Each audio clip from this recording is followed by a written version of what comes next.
नमस्कार दोस्तों, city focus entertainment में आपका स्वागत है। आप सभी प्रिय दर्शकों को नवरात्रि की हार्दिक शुभकामनाएं। इस साल का दादा साहेब फाल्के पुरस्कार मशहूर अभिनेता मोहन लाल को दिया गया है। यह पुरस्कार फिल्म जगत में उनके विशेष योगदान के लिए प्रदान किया गया है। वहीं शाहरुख खान के बेटे आर्यन खान ने निर्देशक के तौर पर अपना डेब्यू किया है। उनकी web series the bads of Bollywood हाल ही में 18 सितंबर 2025 को नेटफ्लिक्स पर रिलीज हुई। इसमें बॉलीवुड के ग्लैमर और उसके पीछे की सच्चाई को हास्य और ड्रामा के अंदाज में दिखाया गया है। दर्शक इसे काफी पसंद कर रहे हैं।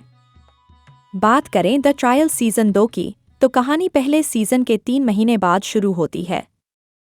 काजोल इस बार वकील नोयोनिका सेनगुप्ता के किरदार में और भी आत्मविश्वासी नजर आती हैं।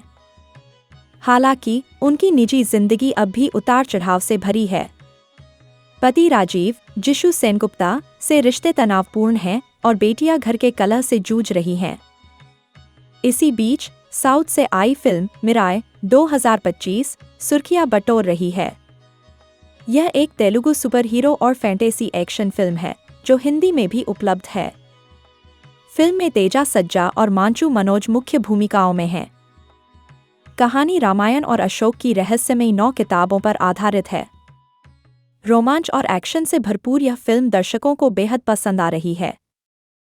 दोस्तों, सिटी फोकस एंटरटेनमेंट देखने के लिए आपका बहुत बहुत धन्यवाद। ऐसी ही रोचक और ताज़ा खबरों के लिए चैनल को लाइक, सब्सक्राइब करें और दोस्तों के साथ शेयर करना न भूलें।